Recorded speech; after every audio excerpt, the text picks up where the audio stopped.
Welcome to the Simon Parks Connecting Consciousness Show on Wolf Spirit Radio.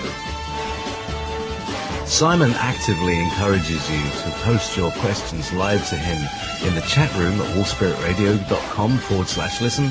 When you ask a question in the chat room, please make sure that you've logged into the Chat and Go. That's the set name at the bottom, that you have a nickname, and that you ask one question in all caps. That makes it easiest for us to collate. Thank you.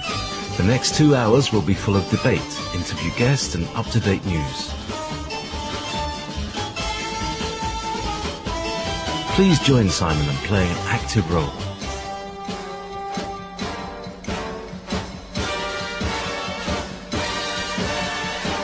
Connecting Consciousness Show. You're listening to Wolf Spirit Radio. Hello, JP. Hello, everybody. Good afternoon, Simon. How are you, mate?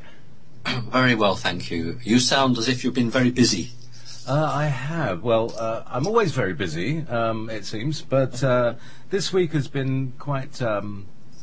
I don't know. I've had a couple of health issues. I ate something the other day that really did me in. Oh dear! These mini papadums. I thought, they're going to be made with gram flour, but no, they were made with wheat flour, and I ended up with 2 days of headache. So that always takes, it takes time out of my my schedule, because I can't really do anything, just sit there and wait for it to go. Anyhow, enough about my issues. Simon, how about you? How's your rest going? Are you able to take plenty of break time? No, I've had some rest, but not really the rest that I decided I would take and never really occurred. I really think I need probably a fortnight just away from everything, away from the mobile phone, away from the computer. It's a proper break I think I need. So I might have to see if that can be engineered. JP, I was just thinking, how long have we been doing this show now? Is it nearly a year? Is the celebration in order? Let me have a look. I'm just going to have to look back now. Where would be the best place? If I look on my YouTube, because that's where the first one was. But yeah, it was about 9-10 months ago. Let's playlists. March. Simon Parks. Looks like. Welcome to the Simon Parks Connecting Consciousness. Stop. 2016 103. That's last time. 2015 10 8 7. They're all over the place. I think it was July. Or I think there's 10 things in here, and they're probably about. I'll give you. I'll look it up later. I was just curious. Yeah, we're not quite there yet. We're not quite there at the year. Well, I'm sure you'll let me know. I will. We'll have pop open a quick champers. Now we've got a new method of asking questions, which is through the website. If you go to wolfspiritradio.com/listen, that's where the chat room is. You'll also find at the top there, it says ask a question or something. And these questions go into a special list, which all come out in a good order. So I'll be moving through there. So don't put questions into the chat room now. If you put them into the special question box, which is on another page, and then come back to the chat room, that'll be great. So, where should we start? Well, JP, before we start, how long before the show can they sort of access that thing? Can they put the questions in any time they want? Anytime they want. They just put subject Simon Parks. Brilliant. So hopefully it'll make it a little less chaotic, because as you're aware, you're getting emails in every orifice that can be, people can stuff things in, and I remember I sent you a message through, I think. No, please send it through this, because I won't get it. Okay, so let's start off with a question from Sonia Medzic. And when does this come through? 7th of February. Oh, that's earlier on today. So it's a question, but could you please tell us more about Source? Who or what is Source, and what is its part in the end game, in this end game? So, Source, as in connecting to Source and all that stuff. Right. I don't actually think there's an end game, in the sense that I think that we carry on, hopefully, forever. and our learning is forever. Although as we journey along, we gain more and more of our experiences, and we gain more and more knowledge. Source, as I would refer to it, is the overall consciousness that creates. Now, there are many creators, and we are, as a race, actually creators.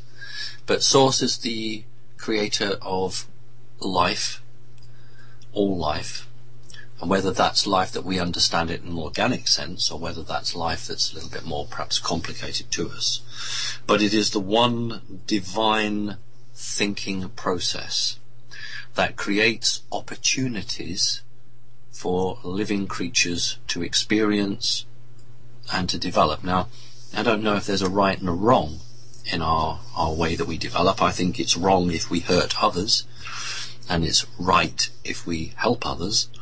But within quite a wide framework, Source allows its creations to go where they want, and to learn and experience. So only on very rare occasions are certain things reined in or stopped. But generally speaking, the view I think from Source is, I've created it, it has its own identity, it has its own independence, its own sovereignty. It will now do what it will do within the environment that Source has created for it.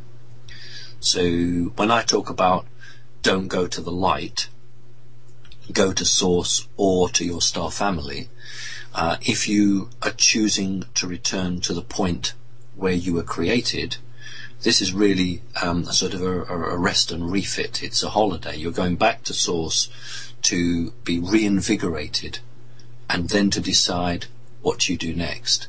If you're not at that position, you've still got some fight left in you, you choose to try to go to your star family, then you don't need that same sort of recuperation. You're going back to the star family to be with those family members who you haven't seen for perhaps thousands of years. So that's what I mean by Source, JP.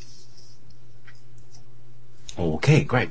So, coming on to the next one is... where should I... Oh, right, interesting one. This is from Paul Bravetti. Sorry, I do that and then the... Oh, what's happened? I've lost that question now. Huh. Damn it, hang on. I think it refreshed itself, and then I lost the... Or maybe it'll come back. Yeah, I'm just getting... Oh, here we go. See, it's come back, hasn't it? I knew it would. Right, now I've got to go to February. All right. Good question. Here's a good question. All right, I'll come back to Paul. This is from Julie78. Hello, Simon. If you have seen the film The Abyss, do beings like the one Ed Harris met under the water exist? When I saw this, I felt very sad, homesick, and emotional. And I don't know why. It was a beautiful scene. Thank you. Right, I haven't seen the film, but I'm aware of the image through, I think, posters or through screenshots. Something similar to that. Not exactly the same. I mean, you know, I think many of us realise that Hollywood is used for both good and bad purposes to try to put messages out, whether they're for good or bad. And often directors or producers of these quite substantial films poke around for some ideas. And, you know, they can get those ideas from a whole range of places. Sometimes they create them themselves from their own experiences, but other times they go to, organisations like the CIA, who are more than willing to give them views and ideas, as long as they don't keep names or they change locations and times, and maybe also they can't create a creature that looks too accurate, because then a whole range of people might begin to say, hang on a minute, this means something to me. So, you know, they will alter or change. They'll keep the main shape or the main whatever the focal point of this entity is, they'll keep that, but they'll do subtle alterations and changes to it. So I would say yes. We're talking about a creature that predominantly lives under the water, but not exclusively so. So yeah, but I haven't seen that image for quite a while, but I think I'm familiar with the one that she's referring to. Yeah, I remember. I watched the that film with my girlfriend a few months ago. I hated it because of the drowning. So I had this bad experience of drowning in my body, so it wasn't very good. Okay, so this is from Tracker Films content. Soul swap. If a soul swap has been done without your conscious consent and you have no one to help you reverse this, how does one proceed? Isn't this against universal law and consequently must be reversed by the individual's demand to return one's soul, DNA and memories to them? A very out of context question. Any idea? Well, right, and I would need to understand what the questioner means by soul swap. I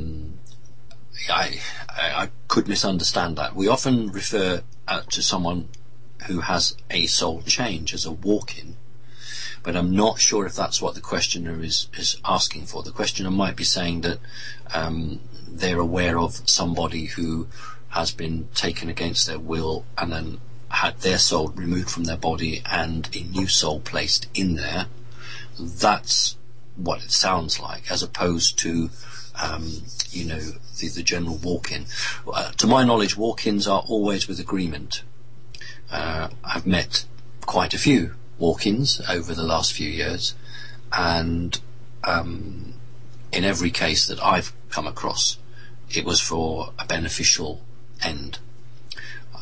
But so I'm not really clear. If you have a soul swap, many people are not aware that they've had a soul swap because the old soul has departed the body, the new soul has come in. And when I'm doing my work with clients where that appears to be a possibility, I will ask them questions about when they were children, what toys they had, can they name their toys, because what I'm trying to do is to see if they have a memory that goes right back, and try to understand. A walk-in is genuine, it does happen as far as I'm concerned, and it's generally done to protect that individual. Let's give you an example. I'll make an example up because I don't want to obviously bring one that's client-based.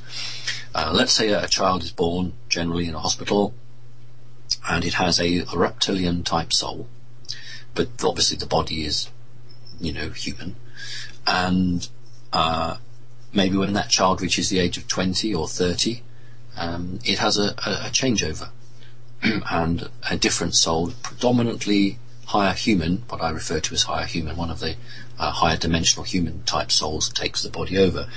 Now what is quite shocking for perhaps people who are unaware is that frequently psychic individuals scan all of the live births, certainly in the English speaking world. So there is a psychic scan done to detect who has manifested in these bodies, because the elite are worried about certain entities coming back, where they've had a history of, as they would look at it, difficulty with somebody. So if you were Palladian and you'd given the nasty people a hard time, and then 50, 60 years later you appeared to come back again into a newborn. So that means that soul in that body is vulnerable, because human bodies can't be protected very easily by themselves. They rely on their parents. So when a child grows up, that's when we see the soul swap coming in, the walk-in coming in, so that child is now old enough to have a better chance of protecting him or herself. But that's not always the case. Sometimes it happens when the child is 6 months old or a year old, but that would be because the parents are in a position either financially or militarily or in terms of influence able to protect the child.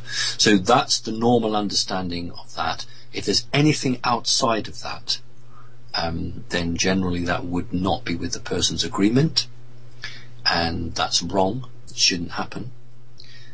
And can you get it back? Well, you'd have to work out who took it from you in the first place, and you would have to understand why you wanted it back, why you're not accepting who you are now. So that's the sort of question I would work with somebody on, That's a sort of a one-to-one work. But I think that was a good question to generally talk about. Thanks. Yeah, good, and then an intense thing, isn't it? Yes. Like, whose soul is yours? Okay, so this is from Pseudo Cerberus. Dear Simon and JP, I hope you can shed light on this. My meditations have led me to believe a very long time ago, when life on Earth was primitive, I was cast down. Oh, hang on, I'm going to sneeze. Bless you. I was cast down or exiled from the advanced community. I was symbolically shown a fall into a volcano, where I became a great worm-like creature with a lion's head. I have always felt that I came from rock. The creature I was prior to this was big, bipedal, and black. I feel this was intended as punishment for a crime I had committed. Weaponizing life, heavy casualties, a great blow to some people, I can't be sure. The theme of this punishment seemed to be devolution, incorporated into the very framework of Earth, its rock and primitive life. Please, have you ever heard of such a thing? Thank you so much. Yes, it's not as uncommon as you might think. Many people on the planet probably started their consciousness as grains of dust in the cosmos. If an individual transgresses to such a grave extent that it's seen that the only way would be to reduce that individual to the foundations of understanding and learning, so that they could basically reboot and relearn from the very beginning and build up. If you of a bad intent, and you're not taken right down to the ground floor, you from the 10th floor you're taken to the 5th floor. Well, whatever you build on there isn't going to be very good if what you have so far is not following a positive line. So by returning to the earth in the truest sense of the word, you are gaining an understanding of what it is like to be part of a very big conscious mind, something that has been created. And so if you can work your way up, and now the individual there is obviously in human form, so you have obviously worked their way up from that bedrock through to the position they're in now. So don't hark back to the punishment, forget it. Look at your advancement, look how you've travelled, look how you've developed. Because if you'd failed, you would still be back as a piece of rock, or you would never have made it to this level. You've made it to this level because you've learnt from your errors, and that's really important. That's the only thing worth holding on to here, that you have had a journey. We're all on a journey, but you've had a really unusual journey because you were you may well even have volunteered to go back down. If a creature is faced with going back to relearn or being removed, then often you prefer to relearn it, because what is time? What is time? Interesting question. Thank you. Yeah, it's like going to college and then taking the year off and coming back. Okay, so here's a question from. Oh, this is very good. But this is from Shake Up. Dear Simon, a lot more children born now are being diagnosed with dyslexia, autism, ADHD, etc. Is this the result of environmental poisoning and radiation from vaccines, smart technology, yeah, that's more like it, EMF, etc., or are they a very special type of being coming from source to change how we educate, learn and perceive our reality?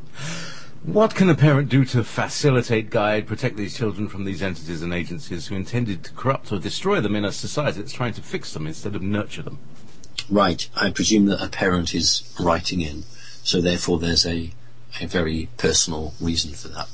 So the first thing to say, for those who don't know it, is that I do have dyslexia, and that was diagnosed some 30 years ago. Me too. Right. And it's amazing how many people who are spiritual, who are on a spiritual journey, do have some form of learning disability. It doesn't mean you have to have a learning disability to be spiritual, but it's amazing how many are. And first of all, what I would say is, yes, a large number of people who have not just dyslexia, but issues around memory or the way that the brain is wired may well have been affected by chemical outpourings of one sort or another over the last 30 years. cannot believe that these things that have been placed into the earth and to the air and the water don't take their toll.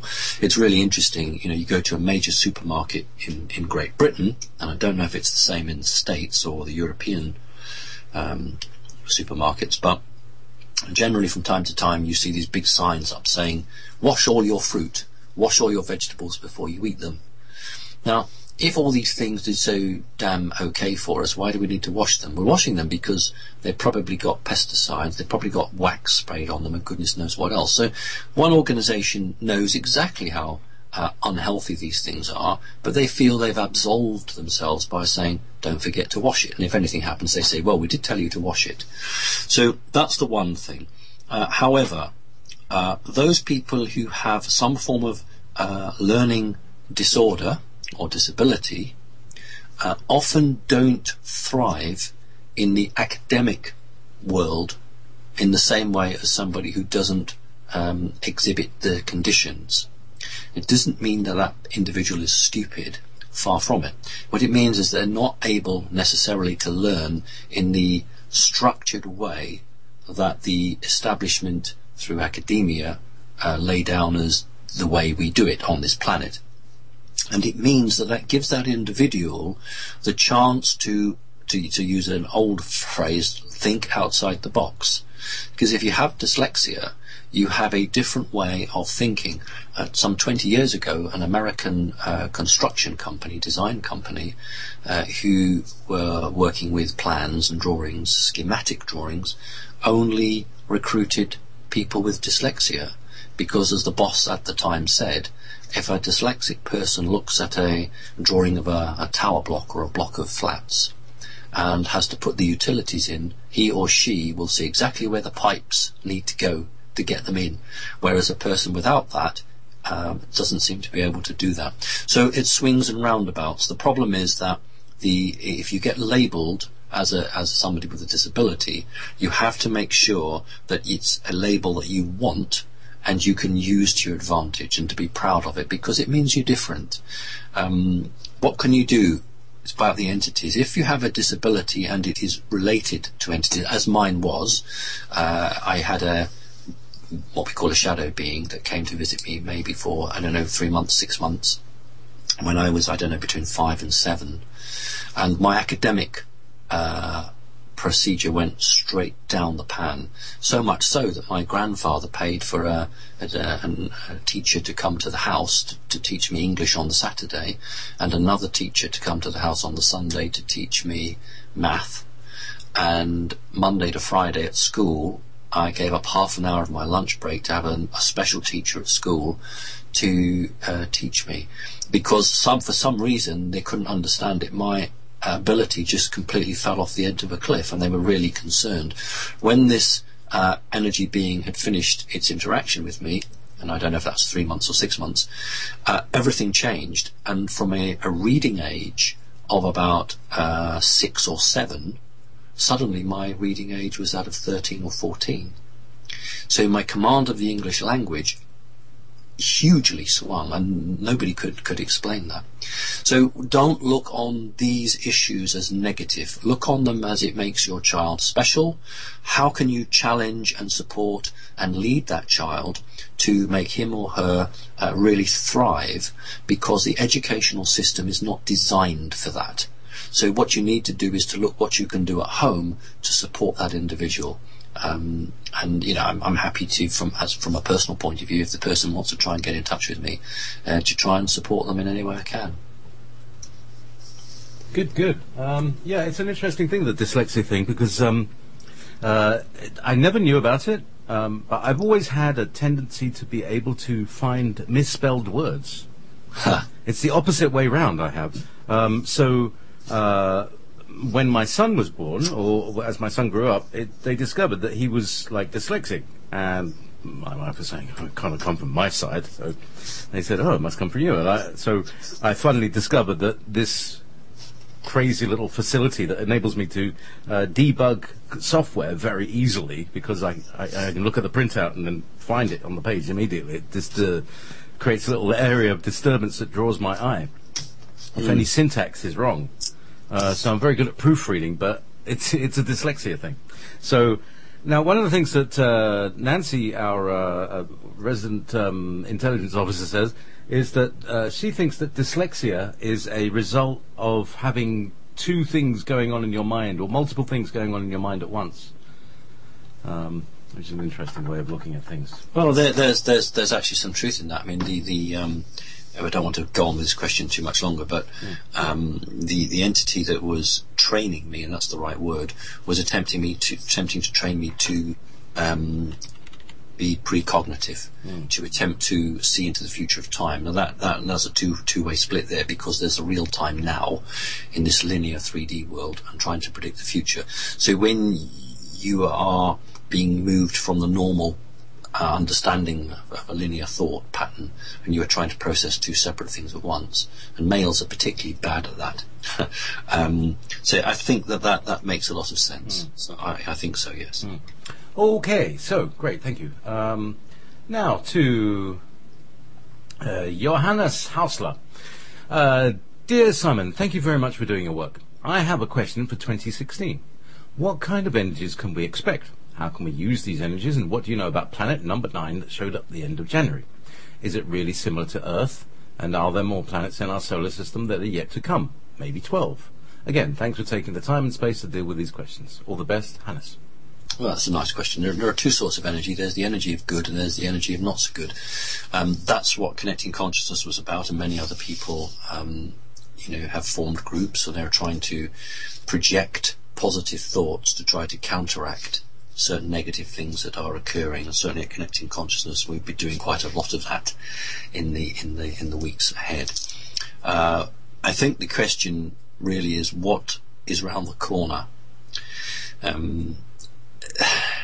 Planet 9, and I said to somebody the other day, in Roman numerals 9 is 1x, so I suppose it's got an X in it. With Planet X, it was predicted to be here. The question is whether it really is Planet X, or whether it is a psyops, a projection of something, which you can see. You can see this with a decent amateur telescope at certain times. I'm not saying there isn't something there, but the question at the moment is whether this is a projection or whether this really is Planet X. At some point it was where Pluto is. It's around about that point a couple of weeks back. It certainly is on an elliptical orbit in terms of its movement. It wasn't here all the time. It's just come into our visual. The Vatican spotted this last year through their Lucifer telescope, the infrared telescope, and then they spotted it through their optical telescope, which is sort of next door. And they were very concerned because they thought that the shopkeepers or the headmaster, the principal, was coming back to take charge of the shop or the school. In other words, if this is genuine and there are living entities on board this, the closest it will be to Earth will be around about somewhere between the middle of March of this year and the middle of April. So if there is anything living on there, by April we will know about it. In other words, they will make the hop across.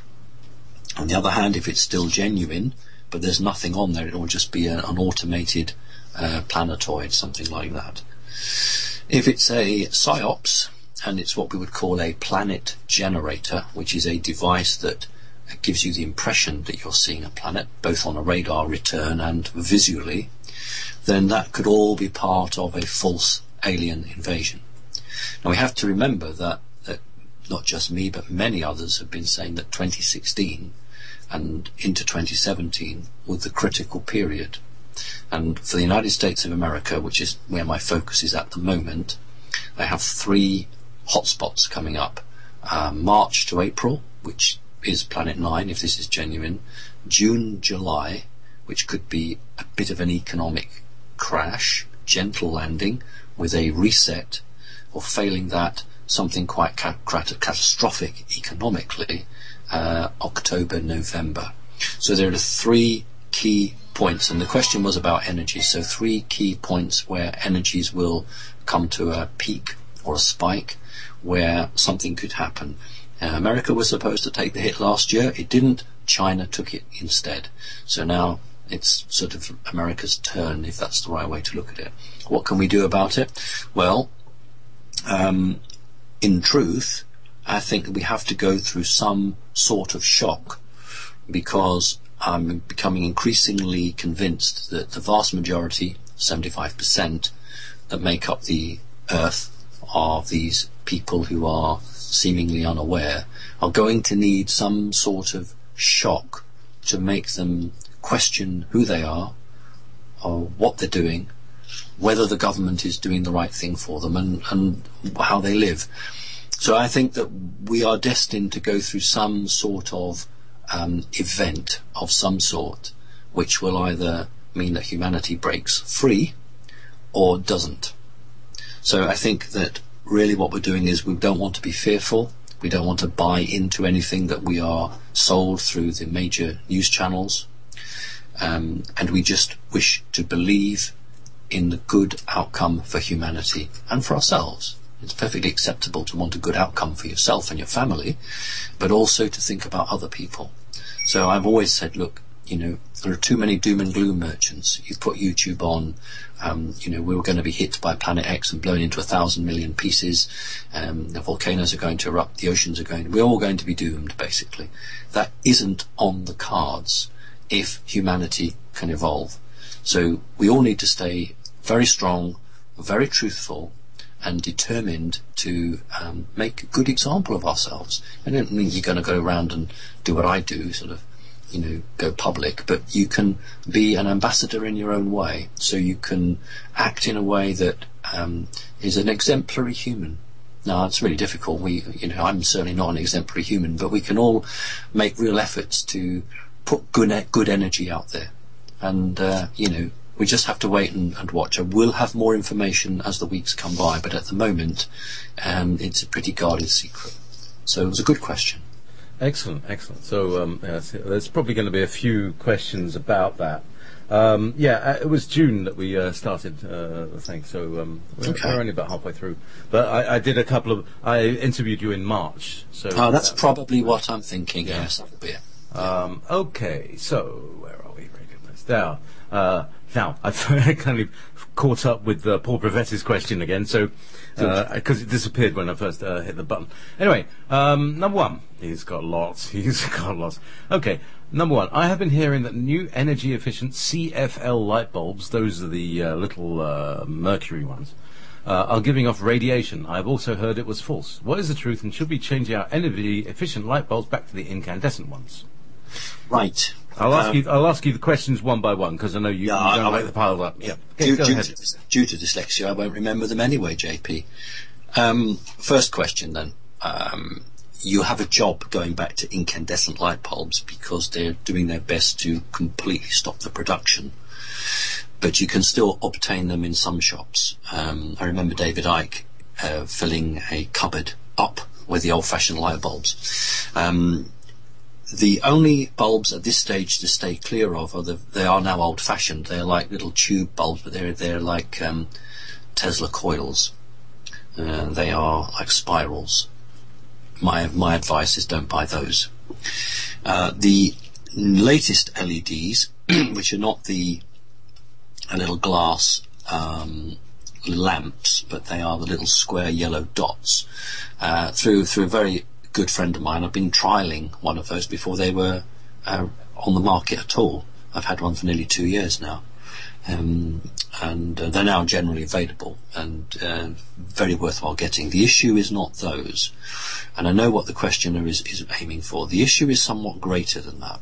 The issue is that it may be possible to place a microchip into all of these lights, which would then conduct Wi-Fi. Now the problem is that they could resonate at the same body frequency.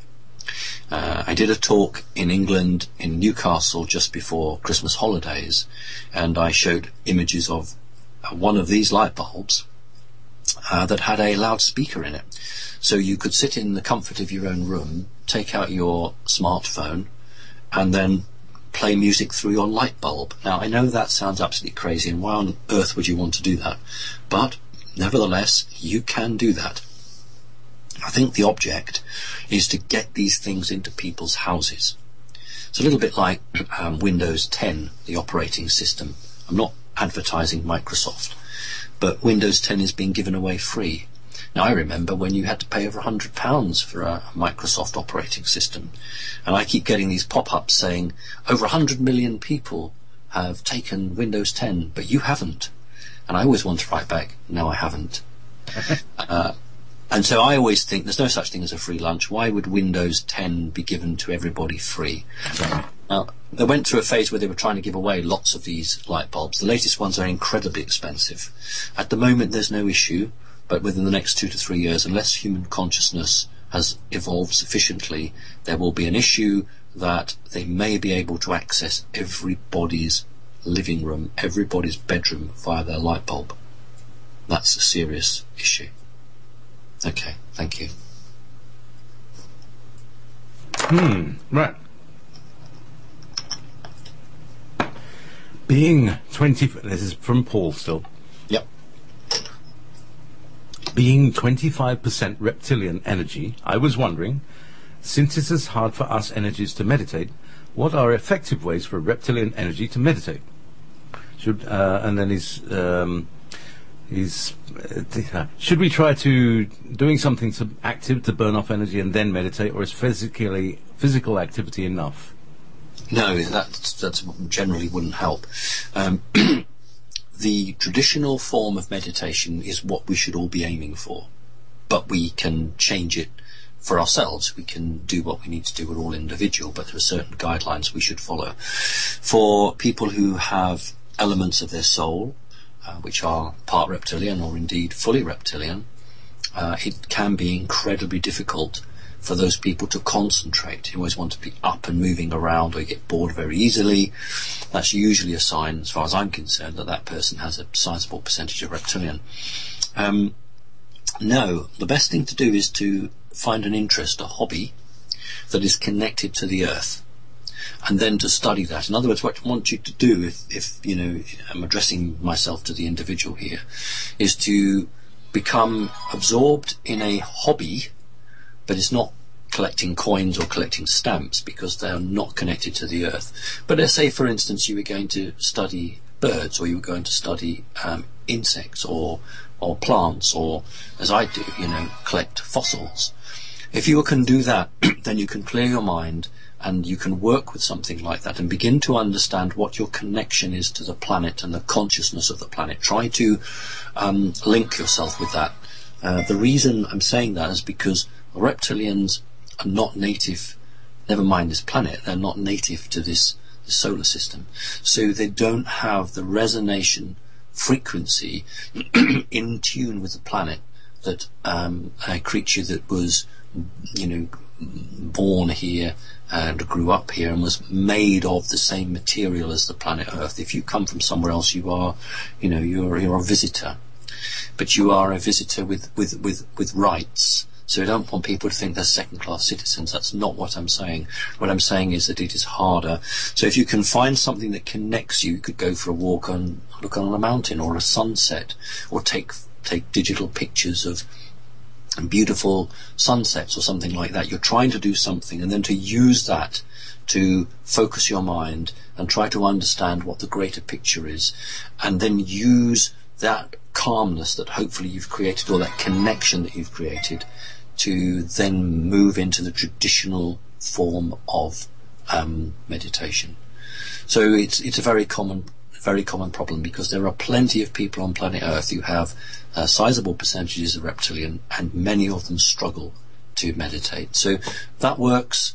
Give it a go. Don't just do it for a few days and think, oh, it's not working. You've really got to do it, and it's worth doing, because your physical body, your mental well-being, everything will develop. And hopefully the object here, one of the objects, is to bring down this DNA. Get your DNA into your body. You need every strand that you can get.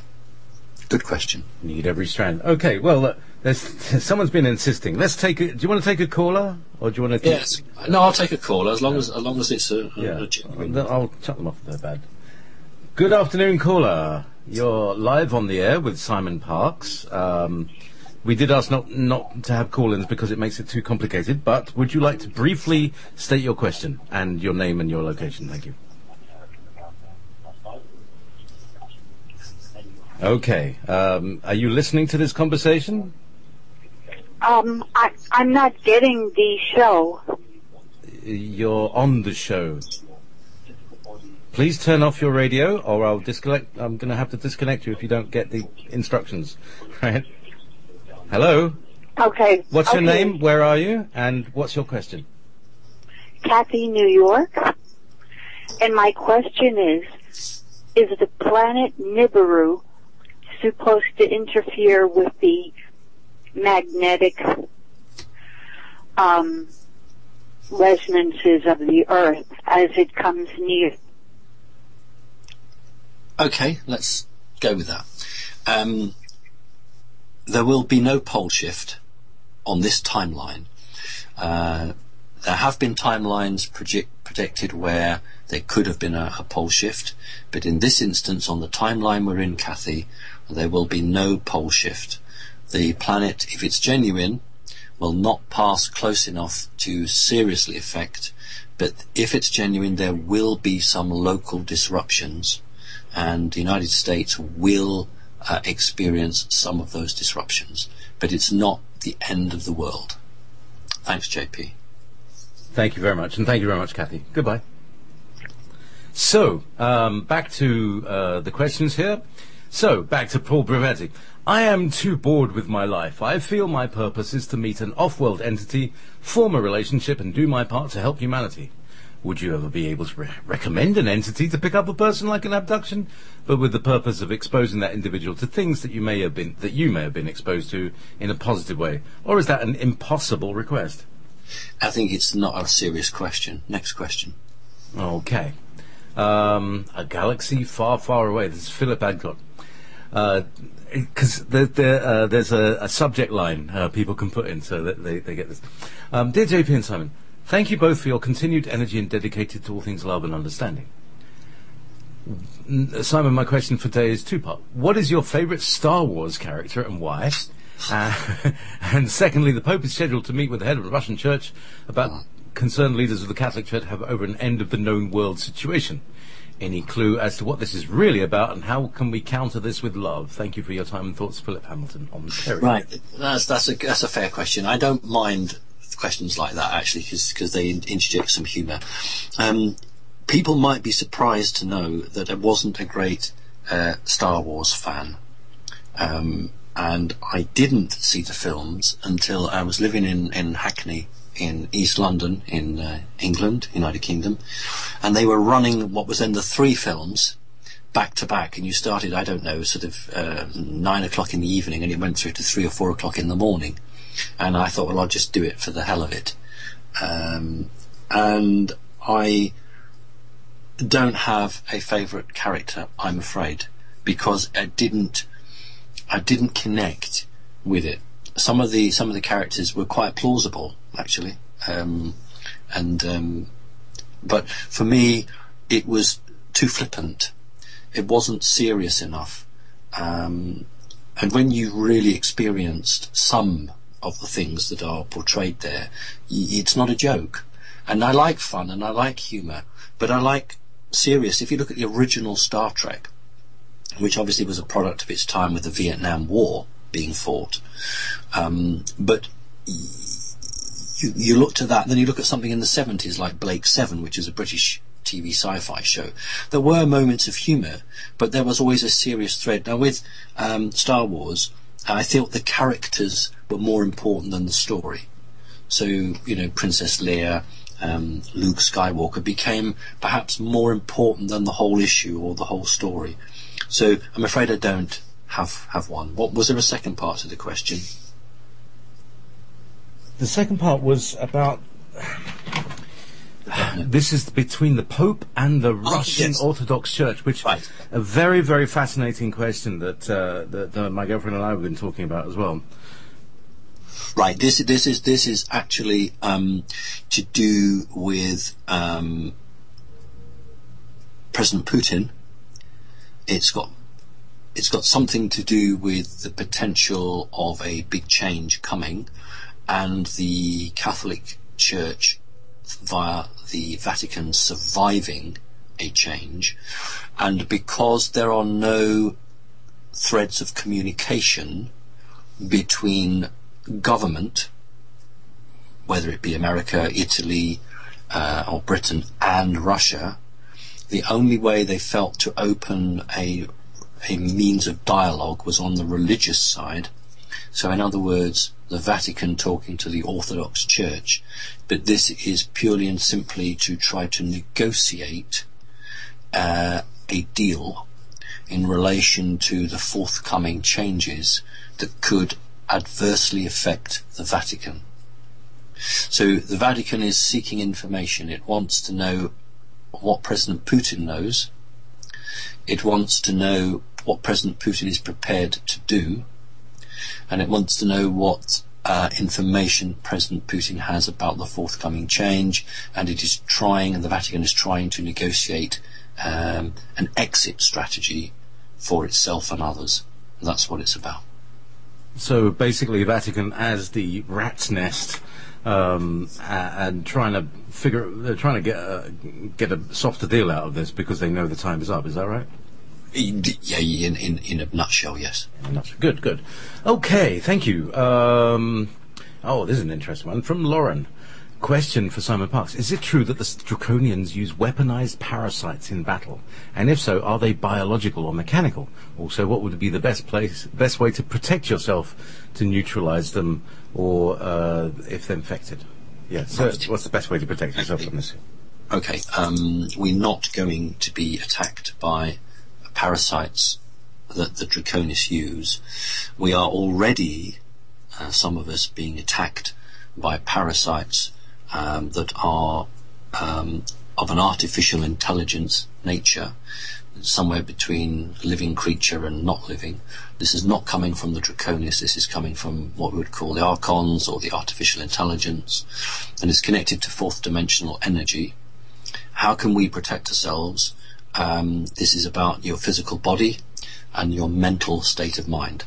So first of all, on the organic side, you really have got to look after yourself, your physical body, what you're eating, what you're drinking.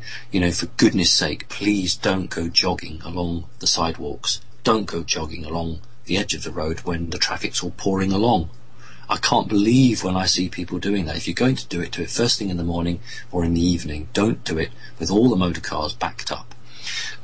You have to look after yourself, because if you are infected or attacked by these parasitic organisms, you have a much better chance of not letting them get a foothold if your mental state, your energetic state, and your physical state is much stronger. If you believe that you are being attacked by these things, then go and seek a psychic, a genuine person, a genuine psychic person who can use his or her energies to try and remove this entity while it's in the early stages. So to reiterate, it is not coming from the Draconis, it is coming from the artificial intelligence. This is humankind's biggest enemy on this planet. But good question. Yes, very good question. And there's a lot of controversy and yes and knowing about, AI and the AI, who are the Archons and the AI and all of this stuff. But maybe we'll talk about that another. There'll be other questions about this, I'm sure. All right. So this next one, this is from Bud. Much love to you inside. In Dolores Cannon's Protocols of Past Life Regression, the creator is called forward. Is this really the undying creator because the client's voice changes and speaks in the third person? Thanks. I'm not sure if that's. I'm not. I don't like to talk about other people when people ask me, and I don't think you are either, are you? I haven't actually experienced that in sense of seen it occur. All I know is that Dolores Cannon was a good person, and Dolores Cannon was one of the very few who would, teach the Reiki and other energy healings, who was open to the fact that there were external living creatures. And so when something occurred her teachings were to embrace this and to try to understand it. But how that works with individuals, you think about the church, they talk about people speaking in many tongues. It is impossible. If there's a real life case and someone has that, then they need to consult with me. But you're right, JP, I can't really go any further than that. Right, and now, all right, so I just want to, like, in a general point, where are we? We've got the 3/4 of the way in, is bookings and things for yourself. If people want to get hold of you, is there a new system? Do you have new contacts? Are you rebuilding a website? Do you need any help? Do you want to do some of that talk for the moment? Okay, I'm still on my supposed holiday at the moment. That's why there's been no newsletters as such, and not taking any direct bookings at the moment. But what will happen is that the bookings will be reopened fairly soon, and normal service will be resumed. I'm trying to take this break because I am of the opinion that the next 10 months of this year and the next sort of 3, 4, 5, 6 months of the following year will probably be so full on that I won't get a moment's break. So it's a bit like looking at a mountain or a big hill, and you've got to put your foot on the gas pedal and build up a bit of speed. What I'm trying to do is charge the battery so that when this really takes off, then I've got some energy to try and see it all the way through. So I will be doing that. There will be newsletters. We'll be looking at the website, and may actually move the control of it across to the States. I've got a lot of options open to me, but yeah, I will be doing it. But at the moment, I'm still on my holiday period. Good. So when does the the groundhog come out? March. March. Okay. So there's only a couple of weeks to go now, and it's really creeping up because my birthday's at the end of March, and it just seems to whack round. January, February, bam, there we are, and I've got no money. Oh, there we go. Meanwhile, Lyra says, Nibiru, how you have mentioned that there will not be a Nibiru event, but will there be any issues with space debris? My sacred feelings love to be on my lap when you're on Wolf Spirit Radio. Right. There won't be an event in the sense that we're going to be wiped out. Let's get that clear. There might be an event that leads us to greater understanding. Debris, the only way we're going to get debris is if something explodes. And to be truthful with you, this object is anything between 2 and 8 times the size of the Earth. That's if it's genuine. Now, if that was to explode fairly close to the Earth, we would be showered with so much big debris that probably I would just go and open my emergency food store and say I'm going to have a party, because we won't be here for very long. So I'm not expecting to be hit by a chunk of space rock. That's not, that's what Hollywood does. It's one of their options, the fear of being hit by an asteroid, and therefore we've got to have, an emergency status on the Earth. No, but there may be a learning event coming from this, but I genuinely don't know yet. But it's a good question. Okie doke. Yeah, some people are getting some reception issues. We've got a record number of listeners. That might be something. If you have any problems, go to the website, if you can get to the website, because some people are saying that's also failed. I'll check in a second. Yeah, oh dear, yeah. Well, if you can hear this show, and you're still listening, don't refresh it, you can go to Wolf Spirit Radio Chat at .chatandgo.com. So Wolf Spirit Radio Chat .chatandgo, that's or chatango.com, and that's where the chat room lives. If you are having trouble listening, you can try tuning into Studio B. Hopefully that will also be relaying. Or you can try using the, rather than using the player, you've got little player buttons underneath the player. It says Studio A. And you can also come into everbeyondradio.com. That's also got a feed going on there. So, yes. Wow.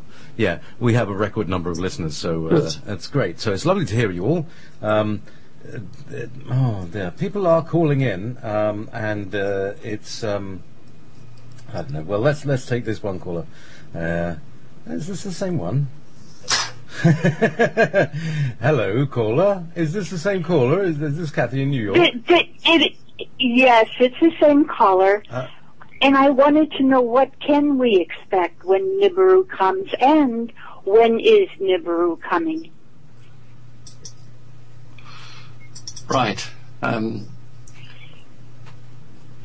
Alex Collier said that it is coming in March, Uh-huh. and things are going to happen. Okay, Kathy, did you hear earlier, maybe you were one of the people that couldn't, get the whole show, but I did say between the middle of March and the middle of April, if there is an event of some sort, that's when it was going to occur. So I would agree with Alex entirely. Middle of March to middle of April, that's the date that I'm giving. Okay, JP? Great. Thank you Should we buy food in advance? Well, Alex Collier and myself, both independently, have been saying that for a number of years, yes. Yeah. Okay. It's always best to have some spare anyway. Thank you very much, Kathy. Goodbye. So, Simon. Hello. Meanwhile, we're 5 minutes away from the top of the hour, but let's take another. All right, let's go for a question from here. Oh, yes. All right. Okay. So there's people are piling these questions in. I'm going to try and filter them out. But this is the first question from Christian92 Romania. Okay. Dear Simon, according to Alex Collier in his latest interviews, he states that the energetic grid that surrounds the Earth has been completely shut down by benevolent ETs. Is this true, or could he be talking about a different kind of grid? If this is true and the grid is down, does that mean when we die the light will no longer show up? Are the light and the grid part of the same trap, or are they two different traps? Could it mean that we will no longer reincarnate unwillingly back into a human body? Right. Do you want me to rearrange some of those? No. I've always agreed with about 99% of what Alex says, and I'm not actually going to say I'm disagreeing with him on this one, but I think we have different interpretations. My view is the grid is still there, but there are massive holes in it. I believe that the energy grid still exists, but there are great gaps, and it is possible for a strongly evolved soul to find a way through that gap. And that's the reason, after we did the CERN meditation, a number of my Connecting Consciousness groups emailed and said, look, could we do a group consciousness to try and take the grid down? And the reality was that the holes were already appearing, and I said, well, hang fire, because there are already holes appearing, and this is back end of last year. And we may need to save our powder, as it were, for something a little bit bigger. So I don't believe the grid is down, but I do believe there are substantial holes, and you still have to be determined to get through it. It's not just a walk in the park. You still have to decide whether you want to go to Source or whether you want to go to your star family. You will still have a challenge. What some experiencers refer to as the freeze box, or the room, the box, the place where if you are captured by the light, the grid and the light, you are placed in this sort of isolation unit. That's still operating. However, it's not operating at full force, and there is a link between the holes in the grid and the reduction in chemtrailing. Many people were hallelujah back end of last year saying that chemtrails had stopped, the end of chemtrails, and I said on radio and on presentations, that's not the case, but they've been greatly reduced. Now in my own country, chemtrailing is massively reduced. Now in America, in some states it's increased, but in other states it's completely dropped off. But this is because chemtrailing belongs to a black project. The money from that black project comes from multinational corporations who then fund it, but they have special heads of families who sign off on a regular basis where these monies can come from and what they're used for. And this particular head of the family is no longer on the planet. Now, they can't have an election until what tends to happen is that a Draconis reptilian twice a year or once a year attends some of these family meetings, and new heads of these families are elected. So in other words, there's no post holder to sign the piece of paper to allocate hidden black budgets. This is taxpayers' money that doesn't go through the lawmakers, it's just siphoned off completely. And that is why we have a huge reduction in many places, but not entirely in others, of that.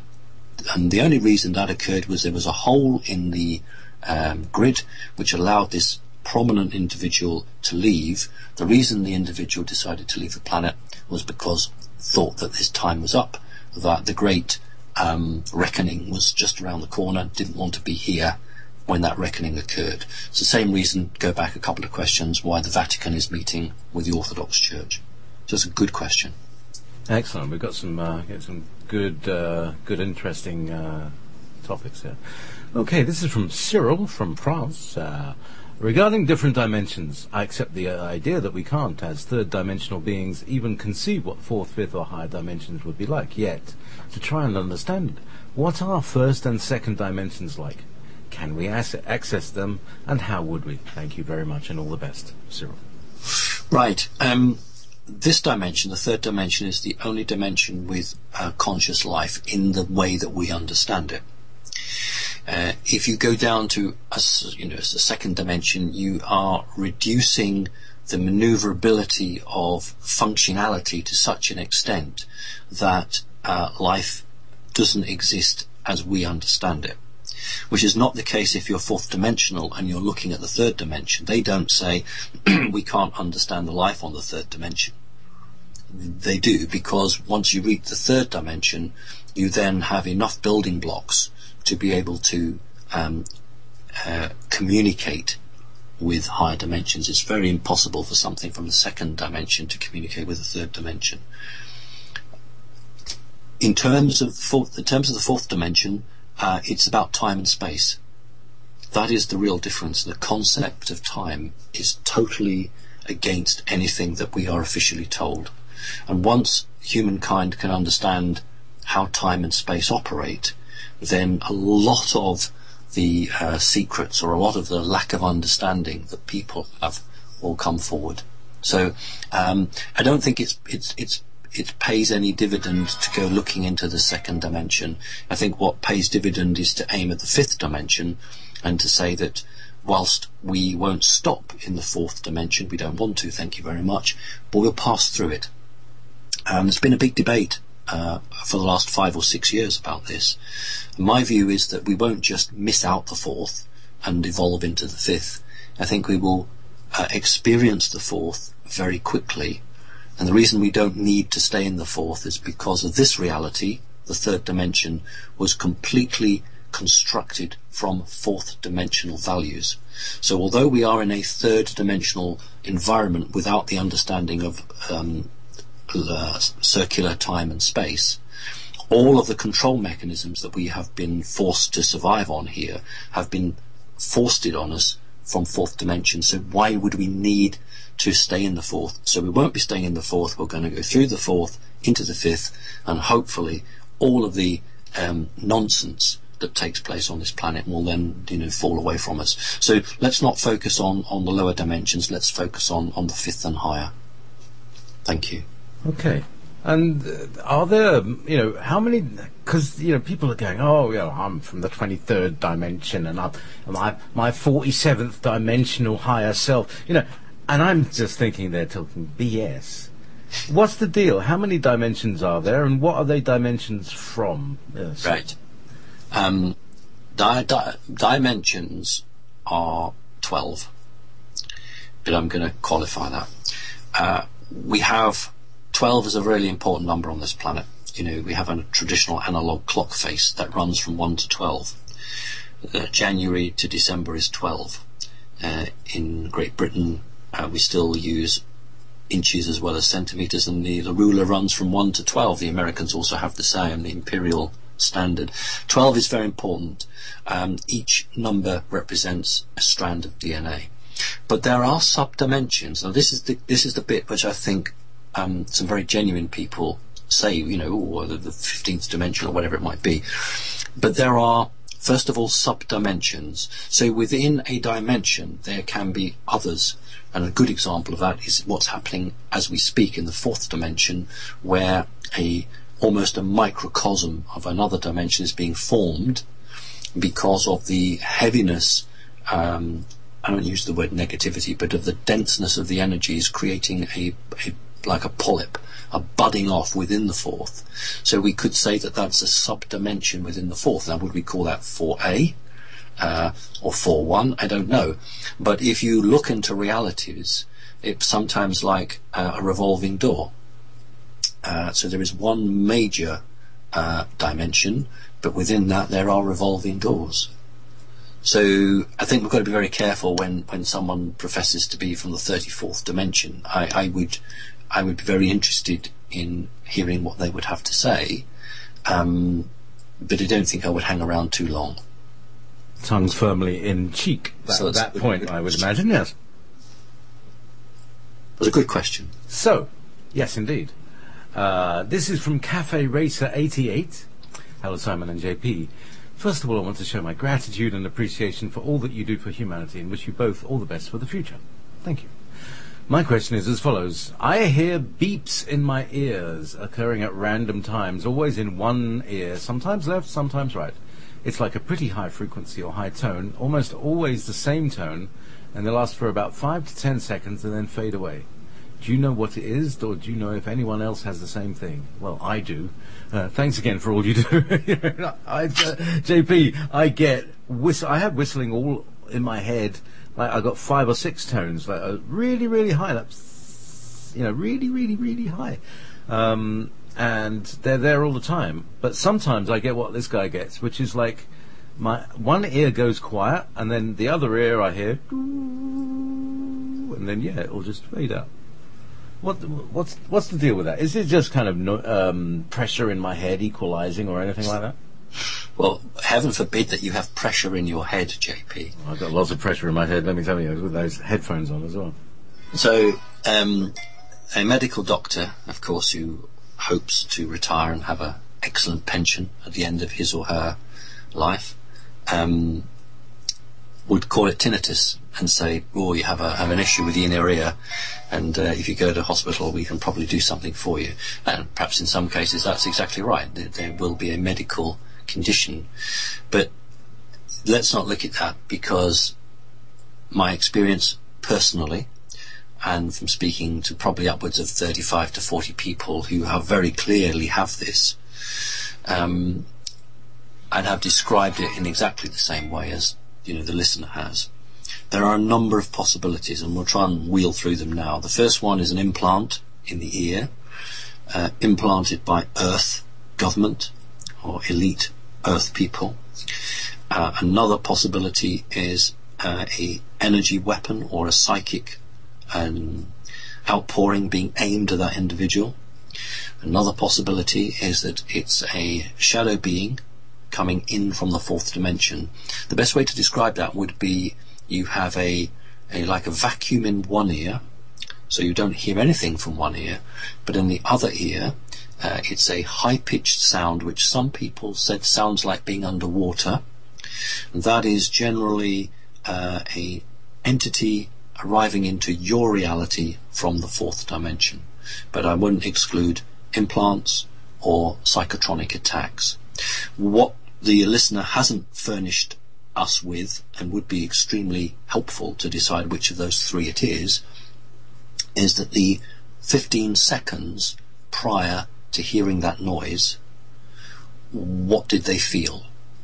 And the 15 seconds after that noise, what did they feel? So they need to keep a diary, and they need to write in the diary what they immediately felt or sensed or thought before hearing the noise, and what they felt or saw or considered after the noise. And that would be good enough evidence for me to be able to tell them which of those options it was. Well, that's a very interesting thing, because I actually get that thing that you say. You get everything goes quiet in one ear, and then I hear a doo, and then So I've never noticed the feeling. And keep a diary. I shall. Because it's and I'm pretty certain that I get entities here all the time. There's some sort of portal going on in my living room. Sure. It happens. Anyway, meanwhile. So, good question. Do you want to take a break?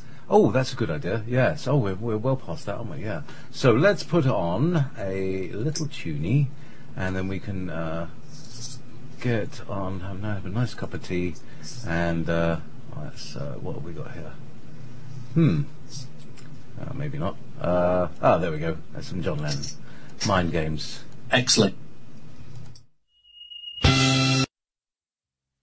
The town hall. Right. Okay. So we are now back at just discussing a little bit that where I come from in London. Now I live in Scotland, which is right at the other end of the country, and Simon lives in Whitby, which is kind of halfway up the island. But we both have spent quite a deal of time. I grew up there in a place called Bethnal Green, or Hackney, and Simon was its local council representative, and so that's a fascinating little thing. That must have been a real laugh. When were you the councillor in Hackney? I don't think laugh is the right word. Well, laugh is 94 to 99. All right, so that was just after I left London, actually. I left London in 94. So somebody's got to be there. So, here we are. Meanwhile, back at the question list. This is from Druid Star. Hi, Simon. Greetings from Ireland. Long time listen. First time question you. Myself and my partner would really love a soul reading from your good self, and we were wondering how we could go about to book one, please. Now that's beside, you can sort of, because that's something everybody wants to know. Also, we talk about the grid being down. Could that be having a lot to do with all the people from the age of 50 upwards passing lately? Like David Bowie and all these people. And is it possible that since the grid is down, are the souls leaving to go home as soon as they can? Thank you for your answer, and many thanks and love for giving us your time and help in guiding humanity. Well, that's a lovely question, and Ireland is a very beautiful, energetic place. Absolutely. A special place. I want to do the soul readings, I want to take the bookings, and I will be doing it soon, yes. And I'll make the announcement on your show, JP, when that time comes. You'll be the very first venue to carry that, and I will tell people how to go about and do it. So, yes, you'll hear it here first. We've already, I think, talked about the grid, and I hope that the previous answers I've given will cover that. Obviously, very, very, very sad, in a way, that David Bowie's physical body has passed on. It would have been nice, perhaps, if he'd stayed a bit longer to do some more work. There seems to be some debate about whether he really is dead, or whether he's taken himself off somewhere. To my knowledge, he is dead, and I don't really think there's a lot of mileage in, trying to debate whether he's, pulled a fast one, etc., etc. I think that many, many people are leaving the planet at this time. I think that they were here to do a job, to impart energy, and David Bowie was not just a creationist in terms of what he did, but he challenged the accepted understanding, and he did it through pop. In other words, he connected with youth culture, and the establishment didn't like him, but what could they do because he was so successful? It's rather like when I was a politician, perhaps people didn't like me talking about 9/11 or anything like that, but if I had been elected with a large majority, what on earth could they do? So in the same way, if thousands of people were attending a Bowie concert, how could the establishment really turn against him? So people like David Bowie were on this planet to bring about change, but change in a subtle way, change in a different way. So it's a good question. So yeah, JP, when I'm ready to do the soul readings, I will announce it on your radio show. Excellent. Thank you very much. Well, actually, this is your radio show, Simon. I know this is it's my station, but I'm here as being very different. I look on it as you give me the opportunity to engage with some very special people, listeners, and I'm always grateful to you because you have the technical knowledge. So yes, it's my show in the sense that I'm here, but it's our show, JP. It's you and me together. That's how I look at it. Bless your heart. So, Sanata, like Sanata Kamara. I work as a massage and energy therapist and also hold meditation classes. What is the best doorway into reconnection of the DNA strands and subsequently our wholeness through bodywork and the meditative process? Right. Excellent question. Right. Now, there's like, that's the question. There's a bit of background. I see a few different energy techniques that say they reconnect DNA, i.e. the reconnection by Eric Pearl and Mark Conks by Alison David Bird. I would love to know if you're aware of any specific energy techniques that are useful in reconnective process. Right now in my meditation, I'm using a type of soul retrieval technique, but I'm using it to connect and call back DNA strands. Gratitude and much appreciation for you, Simon, and your added presence and work in this world. Well, that's a really nice thing. Thank you. I find that I would look on someone like that as a fellow practitioner. We are doing different things, but we have the same goal at the end, which is freeing the human race. Everyone is different, so it's actually not accurate to produce a document and say this is the way you should connect your DNA. Anybody who is a practitioner knows that you can use certain threads of it, which will work for everybody, but only up to a certain level because we're all different. What you need is to know the soul group of the individual you're working with. And we talked earlier about reptilian-souled people struggling to meditate and need assistance to do that. So, the route way for that is different from, say, if I was working with a Lyran or a Palladian or someone from Sirius or Cyrus. Once you understand their soul makeup, then you can use whichever method that you have for energy DNA retrieval, which is appropriate for that individual's makeup. So really and truly, you need to know their soul grouping. Now, you're talking about soul retrieval. You have to be very, very careful here. Soul retrieval is not really. I know the listener said that she used a type of soul retrieval, but soul retrieval is where a fragment of that person's personality has been trapped or stuck in a phase of time. Now, soul retrieval can be very useful for poltergeists, for regaining the poltergeist, and maybe we can talk about that. We won't have time now. But if you are attempting to retrieve DNA, the best way to do it is to go into a true meditative state and to visualize a white twisting strand of energy, and you have to say that it's time to come home, it's time to rejoin, it's time to be whole, this is the moment.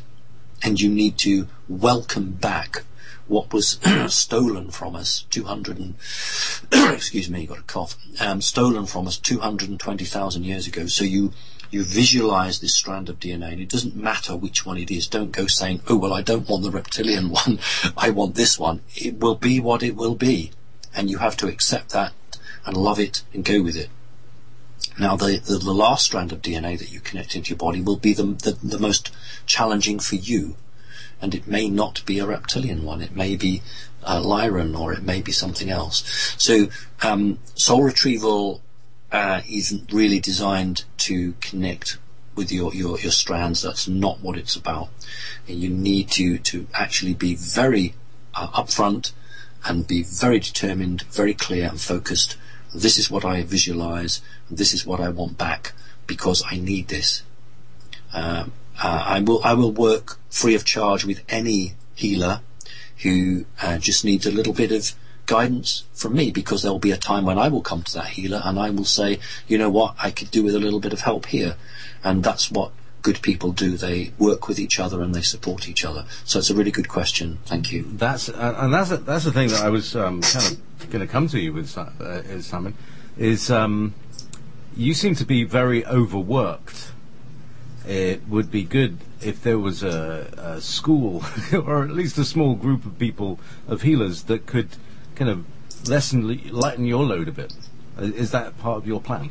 Yes. Good. Absolutely. Good. Part of the plan. Part of the plan, unfortunately, we're on a 3D world and you can't do anything without money. That's deliberate. It's the control system, because if you earn money, you must be doing what the establishment want, by and large, and that's their thinking anyway, and therefore they can control, you through your ability to make money. What I'd love to do is to have the money to build and it has to be a physical building, a healing centre, where there would be a range of practitioners offering a range of services to clients, and a client would be able to access from a menu that was appropriate to him or her.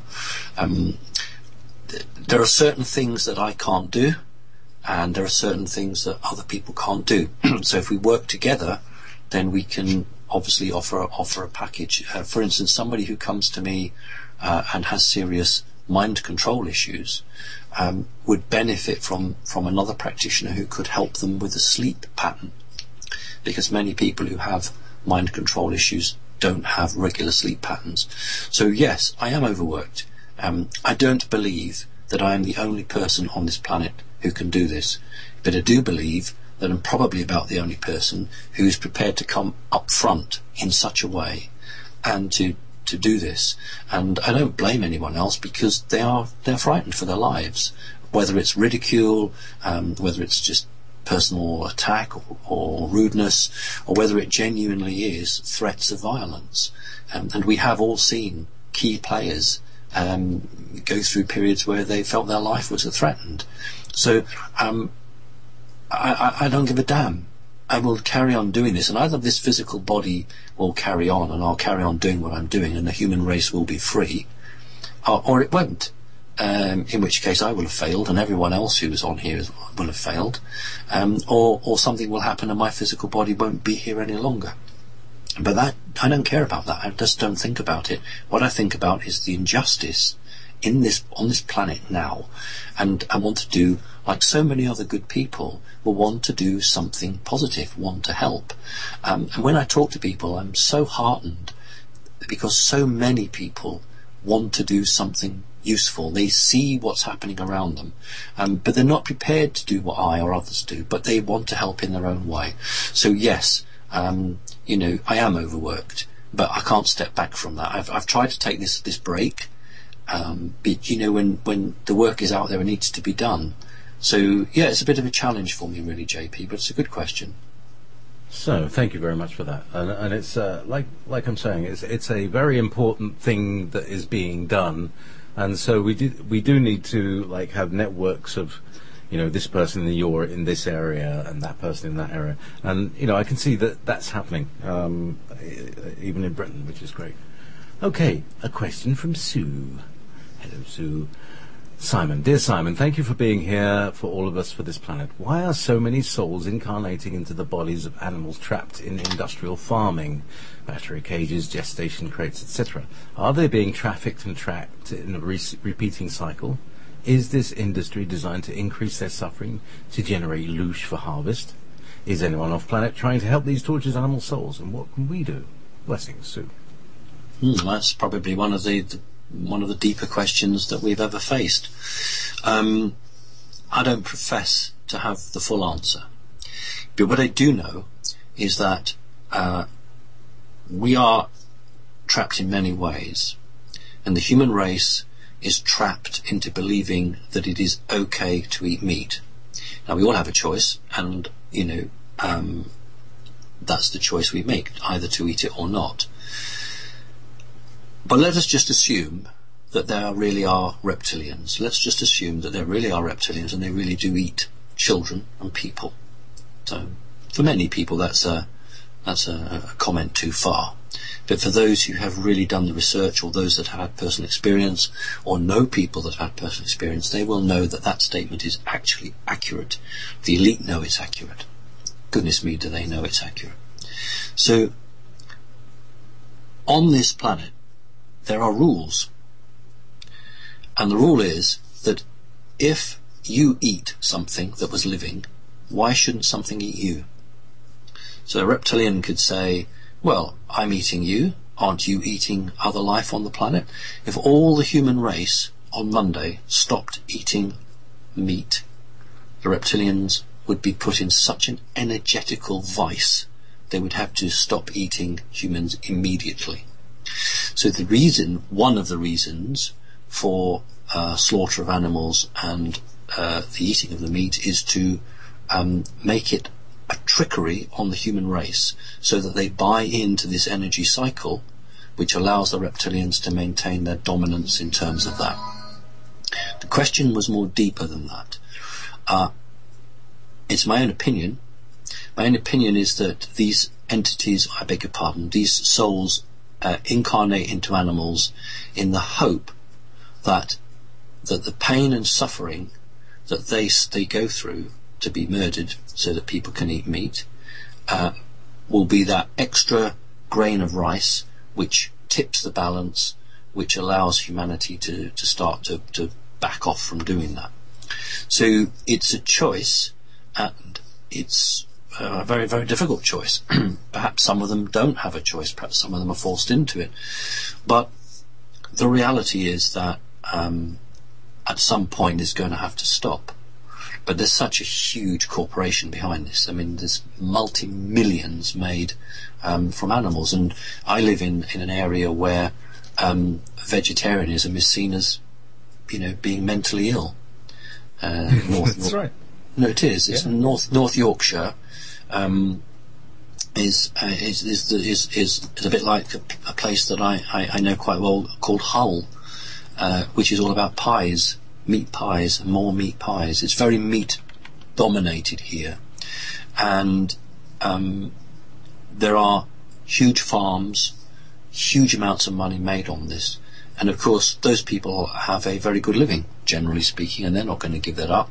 So this is what I meant earlier about human consciousness changing. If everybody stopped on Monday going into their local supermarket and buying something, well, the farmer would have to grow something else, like wheat or barley or something like that. It's a personal choice, and I'm not attacking any individual. I'm not on a quest. Perhaps I should be, but I'm not on a quest to stop people eating meat. But I personally think that it's wrong, and I don't understand. I have cats here, JP. Mm-hmm. People know the cats. So why don't I eat my cats? Why are my cats okay, but the animals that you could eat, why are they not okay? And the point is that these are pets, but we don't eat pets. So why are people's pets more important than the animal out in the farm? Because in the ordinary person's mind, they've been tricked into believing that one form of life is better than another form of life. So your dog and your cat you take into your home, and that becomes a member of your family. So we see them differently from a sheep or a lamb or a fox or anything like that out in the wild. That's not in the house, that's in the wild. So from a very primitive standpoint, people are saying, well, that's all right, because these are mine and those aren't. And this is what we need. We need human consciousness to evolve beyond all this nonsense.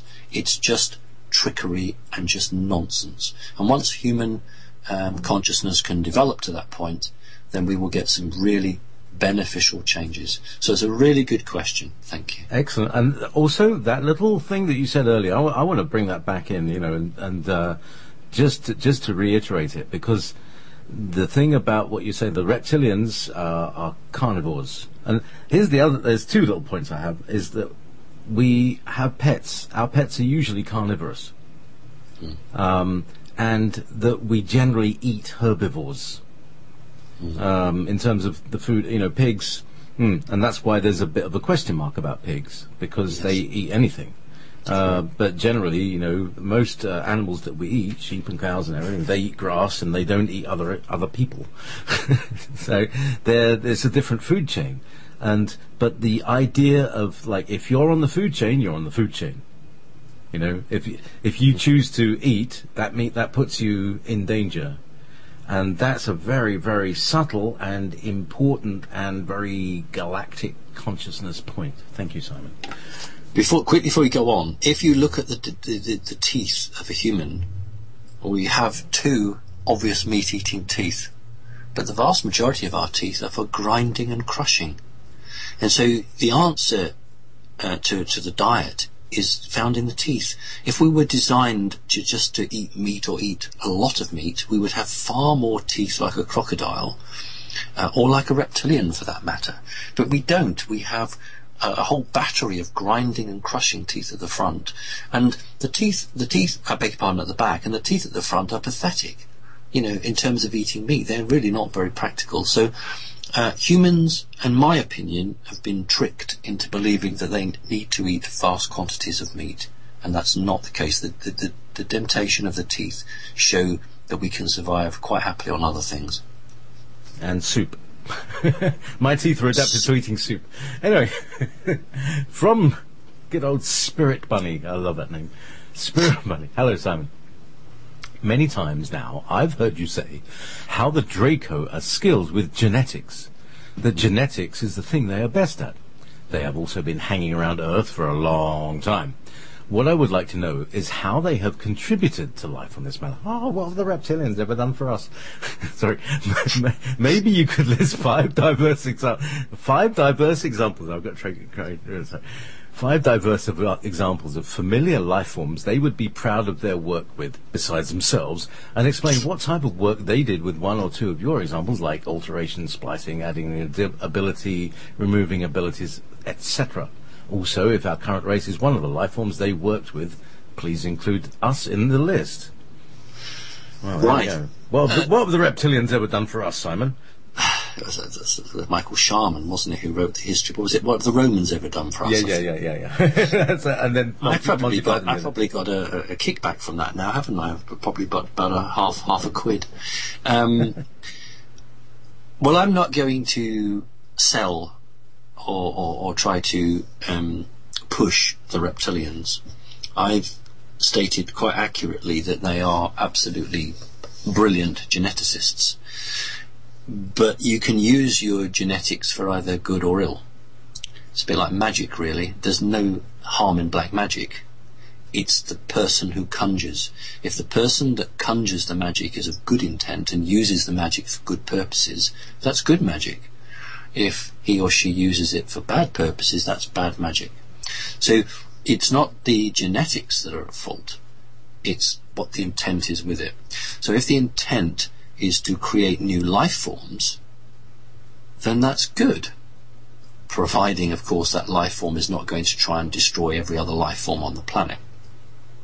If that life form or alteration to life form is purely and simply because the creator of that technology decided that they wanted to have influence over that planet and to change the energy structure of that planet, then that's not good. So I've talked about the domestic cat. Why does the cat have an eye like a snake? And I once was in a room where a very dear friend of mine, a veterinary surgeon, spent 15 minutes trying to explain to me why a cat had an eye like a snake, and at the end of it I still didn't understand what he was talking about.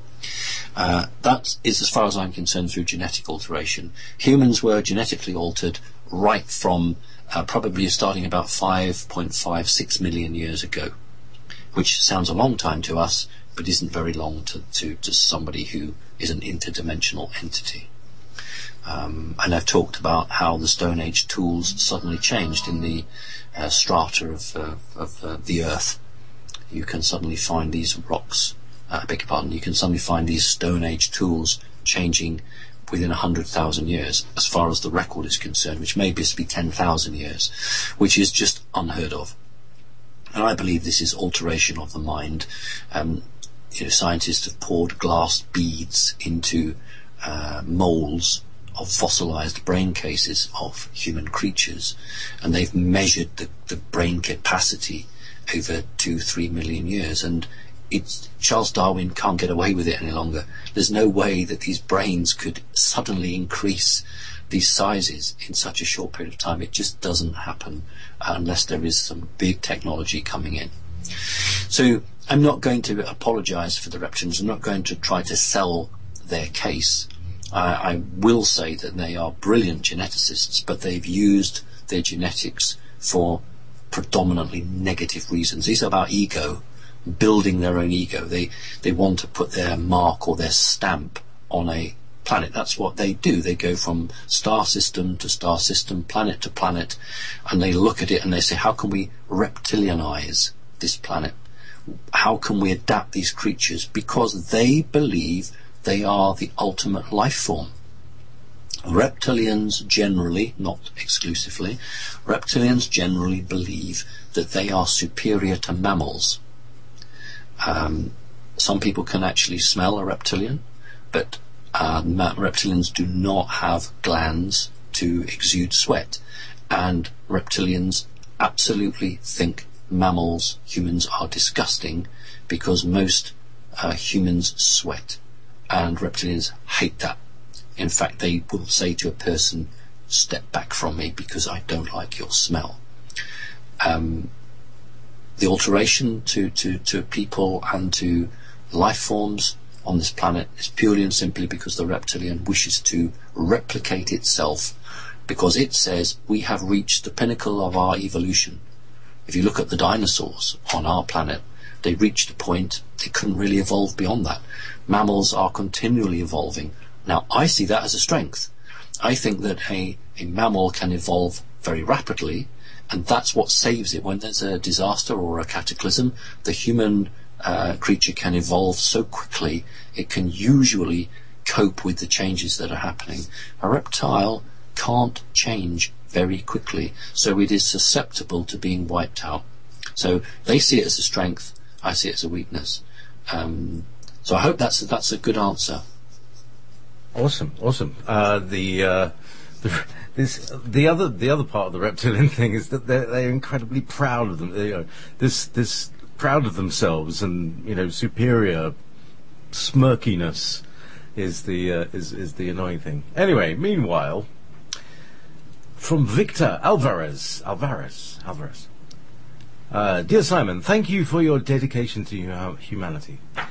Do you still foresee a false flag happening in the States before the end of March? Also, what damages do you see happening to the Earth due to the passing of Planet X? Thank you in advance. So, see previous question for the second part, but false flag happening in the States before end of March. That's been. I wonder if our listener is any relative to Walter Alvarez. Walter Alvarez was, of course, a guy who was pivotal in bringing to the attention of the world that a large meteorite asteroid struck the Earth and wiped out the dinosaurs. That was, I think, in 1979, 1980, when that became public. And also interesting that Walter Alvarez had some very interesting positions with elite governments, but may not be, just may be the same name, may not be related. False flag, yes.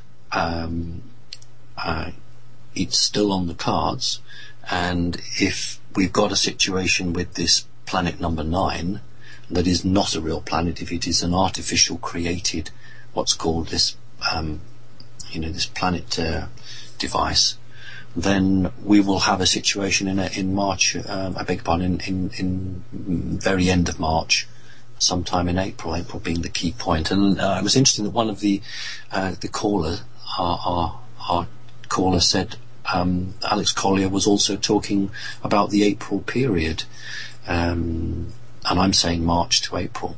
But that could be a false flag. If this is not really a planet, it's a planet generator, it's appearing to be a planet, it could be all part of a false flag.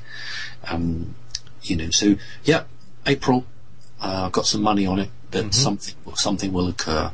But let's just see what amateur astronomers are saying, because I don't believe anything that comes out of these elite organisations, but ordinary men and women over the globe with half-decent amateur telescopes are seeing something. So these people get on the internet and post what you're seeing. Therefore, we're going to get the truth. Because I don't want to listen to any of these people who come and talk about stars and have their, weekly radio, television shows, and I won't mention any names.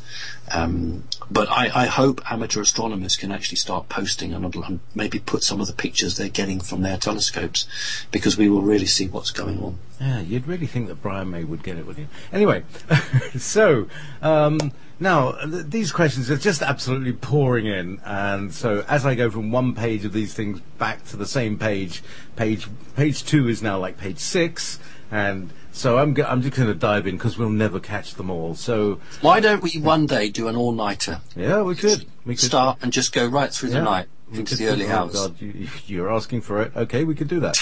We could do that. Well, we even do it on. We could even do it on YouTube. The reason I'm saying that is because these people are making the effort. They want their questions answered, and I feel so bad that we can't. Anyway, it's just a thought. It's just a thought. It's all part of what I was trying to get for you, or to get your group to do, and I'll still encourage them to do it, is to create an FAQ, frequently asked questions. Rather than you being having to answer the questions over and over again. There's a site for it. What the problem is that I've tried that and it doesn't work, because people want to have ownership of the question. They want to be able to have that opportunity to put the question, and it's a personal connection between them, your radio show, you and me, and that's what makes this show so successful with everything you do, not just me, but all the others, because it allows an individual, whatever part of the world they are in live, real time, to connect and have their question answered, and not just number 127 on a printed page. And that's what makes this show spectacular. That is true. It's the morphic resonance. I want to keep that, because that allows me to connect with decent, good people. And the morphic resonance of this thing, we have, with just a handful of listeners, done some spectacular healings using the morphic resonance of the radio listeners. Yes. And so today we have a record number, so welcome everybody. I'm glad our server is able to hold it all up. The chat room did fall over, but it's managed to get back on its feet again. Now the next question. This is a very interesting question. Simon mentioned previously that green eyes represent lineage. I request that he offer more background to that statement. Yeah, because I've got an unusual colour eye. I've got a dark blue eye. So, what's the colour of the other eye? So both of them are dark. They're a kind of ocean blue rather than a kind of a sky blue, or like most people. Yeah. So, what's the thing about eye colour? And it's a long story, I know, and it goes back through history. So maybe if you could add some of that as well. Before we do that, I've had a number of people actually who've been sending me messages saying that what's interesting is that your show cut out when we were talking about the Vatican.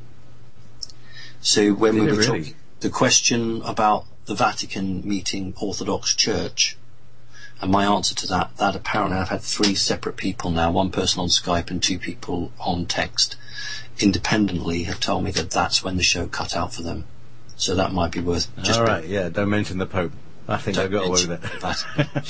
No, but seriously, that's very interesting. Yeah. Okay. Do you want to just repeat the answer? No, we'll get cut off again. I know, I always like to buck their... Anyway. We'll do it just at the end. How about that? That's a good thought. We'll do it just at the end. I'll repeat it just at the end. Just remind me, JP. Yeah, so eyes, and the colour of eyes, and green eyes in specific. Okay. I don't have a really positive view of religion, but I know that Adam and Eve existed, and Eve had green eyes and red hair. And if we accept that 220,000 years ago, the human form that we have today was created finally into this particular model. Let me reiterate again, that humans were not created by any alien species. We were already here, already alive, and quite doing happily, thank you, but we were altered. And 220,000 years ago, or thereabout, that was the final alteration at this phase. The alteration's still taking place. There are still alterations being made, but the model that we have now stems from that. And this was largely at the behest of a reptilian grouping who wanted to identify any creature that they had created so that it could be traced back. Green eyes is one of them. So you will find that if you take an elite organization, I'm not even going to mention a name, but let's just think of a very wealthy family on the planet. And I sometimes say this to my clients when I Skype with them who have green eyes. We'll imagine a very, very wealthy family, billionaires, and like most billionaires, they want maids to clean their many houses. They wouldn't employ a woman with green eyes to clean up. They would employ somebody with brown eyes or possibly blue eyes. But if they want someone to answer the telephone or have a more of an administrative role, they would employ somebody with green eyes. So the elite already have this pattern in their head excuse me, this pattern in their head about the green eyes. And as far as I'm concerned, a person with green eyes is no better or worse than a person with brown eyes or blue eyes. But, you know, when you're spiritual, you know, you hope that you're not being divisive. But if you are into the power game, then you create hierarchy, you create division. And so the colour of the eyes is used by the elite to put you into a box, to actually say, well, you'll do this or you'll do that. So green is the colour of bloodline. And, you know, there's so many people writing on the internet who haven't a clue what they're writing about, and they spout this great big word bloodline, and then they run out of steam because they actually don't know what bloodline means. They just have these keywords and they highlight them and they have no concept. Bloodline means many things, and bloodline can mean the green eyes. So a female with green eyes and red hair and a male with green eyes means that that line can be traced back, and they are more likely to have alien connection from the fourth dimension than any other colour-eyed person. So if you have a green eyes, you will most likely have connection with the fourth dimension. If you have blue eyes, as you do, JP, then you will have two sorts of interaction. One with your own family, and you, JP, are fifth dimensional. So you would have family from the fifth dimension visiting you to support you and to try and chivvy you along. And you will have some bad guys coming from the fourth dimension to try to hold you back. So you would get interaction from the fourth dimension simply because they were fearful of what you were capable of doing. And the green eyes, the visiting there is because, well, you know, you were created by us. This is their view. You were created by us, so we have every right to visit you. So that is a aspect of hierarchy. And as I said, it's not something I follow, because as far as I'm concerned, you know, if you've got brown eyes, you're as equal as any other coloured eye person. So I hope that's a good answer. Well, that's a very, very fascinating question. A fascinating answer, in fact. And I certainly learned something. All right, here we go. Meanwhile, back in weird space and time questions, Raul Chico has. First of all, thank you very much for your dedication. My questions. What is the truth behind the number 1111 and the deja vu phenomenon? And hasn't it just increased? And synchronicities? Do you want to speak on that? Right. It is a good question. My answer perhaps isn't quite what you're expecting. I don't get hung up on numbers, simply because numbers can be used to trigger or program people, and we all have a lucky number. Well, no, we don't. Most have lucky numbers, but we have numbers or events which seem to reoccur. People will, you know, perhaps be, I don't know, sending me a message and they'll say, oh, I've just looked at the clock and it's 06 6 something or other, or what have you. And you know, I went through a phase for 3 days in a row where the postman rang the bell exactly at 3 minutes past 3 in the afternoon. You know, so what we can say is there's obviously a message there, but let's not get totally hung up on it, because it's just one aspect of the multi-dimensional life that we have, and we don't really know who is giving us that experience with those numbers.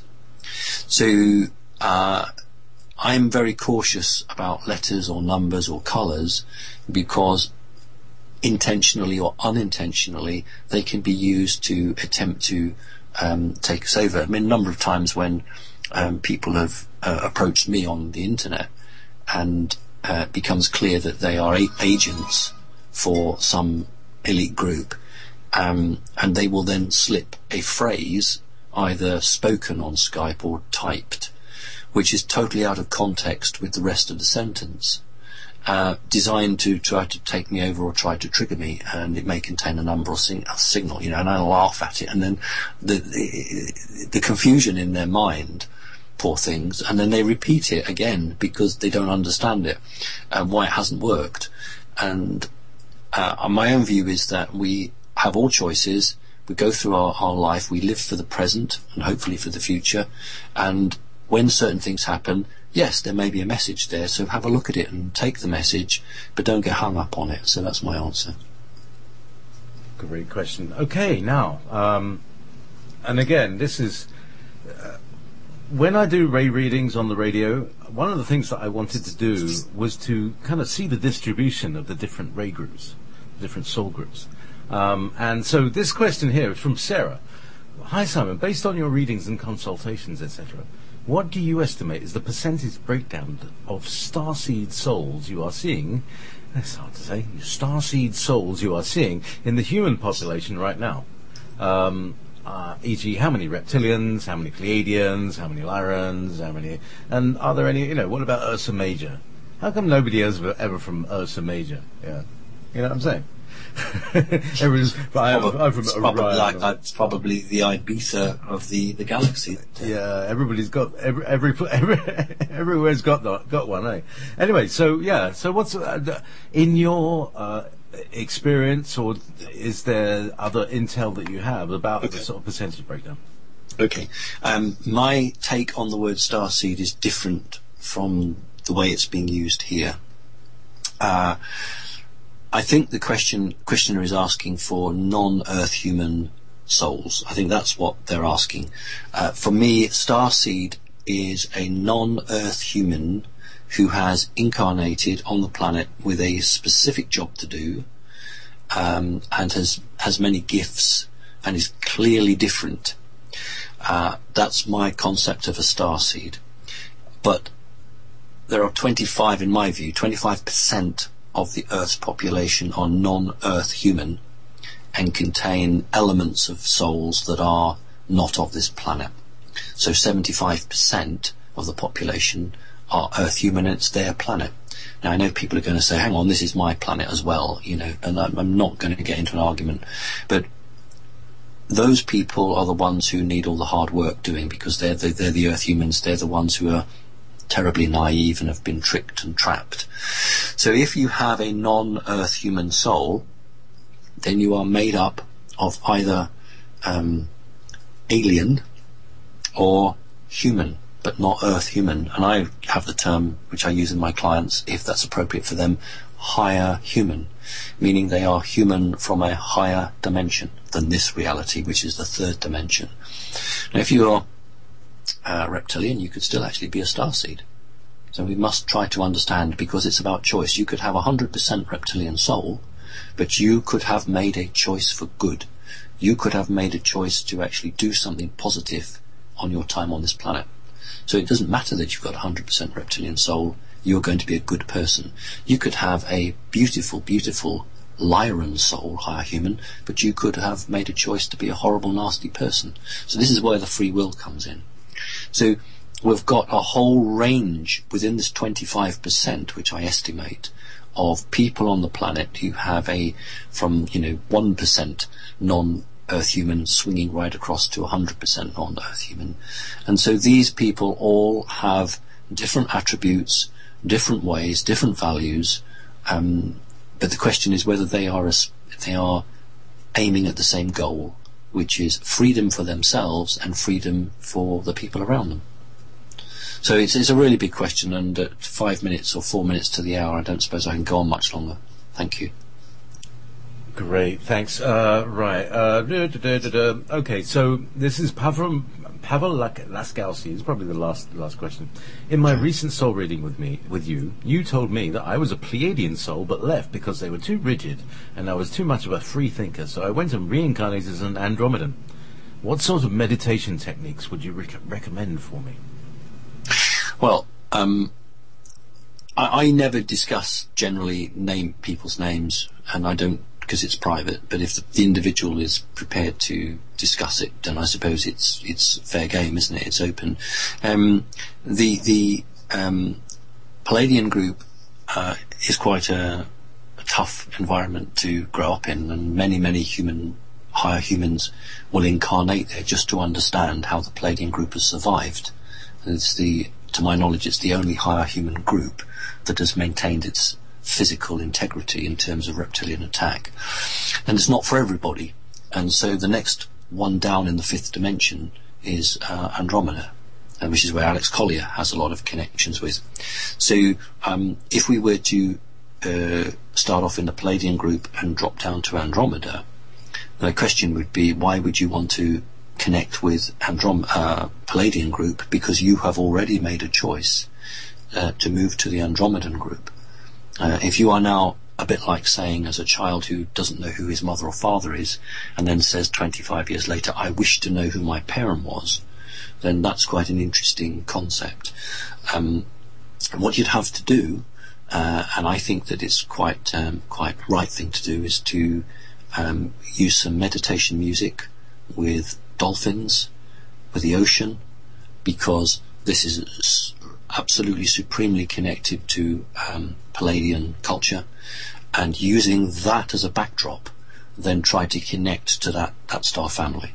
And that is the way to do it, through meditation music with a dolphin or an ocean sound.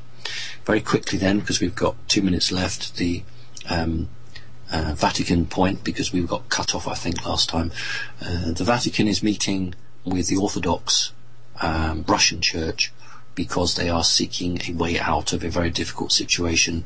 They are not able to talk to President Putin directly because they're just not allowed to do that publicly, but it's been authorized that they can try and open a channel of communication through to the Russian president via the church. In other words, it's seen as perfectly acceptable because it's coming through the religious side.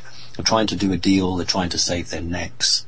They want to understand what President Putin knows, how much support he's getting from off-planet, and if some deal can be made. So that's what that's all about. Listen, JP, we talked a little bit about Andromeda, and we talked about Alex Collier. I'd love the opportunity to have a round table with you, obviously chairing it, with Alex. Would you be prepared to write to Alex Collier to see him? Absolutely will. He's been we've been doing we've been helping him. We've been doing webinars that have raised him enough money to get out of a car and into an apartment. Good. He needs a new computer. His computer's blown up. So we're going to manifest in one of those. And I would be very happy. Several people have asked, could you get Simon and Alex Collier together? So it's going to be a real thing, and it's going to happen soon. Probably be a YouTube, video connection thing if we can, and it'll probably be he likes to do it in the morning where the library is, so we can do it which is the evening for us. So it'll just be a nice time. I think it would be a very important thing. Now, also, you are of course aware of, I'm not going to say the person's name, but you're of course aware of my friend who, yes, he also would be very interested to be part of that. Yeah, would you definitely. to arrange that? That's probably him texting you right now. Well, I wonder. but that if that can be managed, then definitely he has already said to me that he would be delighted. He would love to do that. Yeah, well, definitely, I want him on the show anyway. So let's that could be a good start, couldn't it? Definitely. So, Simon Parkes, once again, you may return to your cave and and hibernate for another few minutes. Oh man, did you see X-Files, by the way? I've recorded it. All right, check it. It's a Oh, you mean the one? Yes, I have actually. It was sent to me as a link, and I did watch it. It was brilliant. I cried laughing. I was crying with laughter the third X-Files episode, because it's about an Earth reptilian, an Earth Draco, and it was a comedy, but it was very serious at the same time. It was brilliant. Yeah, there was a proper theme to it, wasn't there? Yeah. Anyway, listen, God bless to you and God bless to the listeners. It's been wonderful. Thank you ever so much for hosting it, JP. Connecting consciousness. Good night.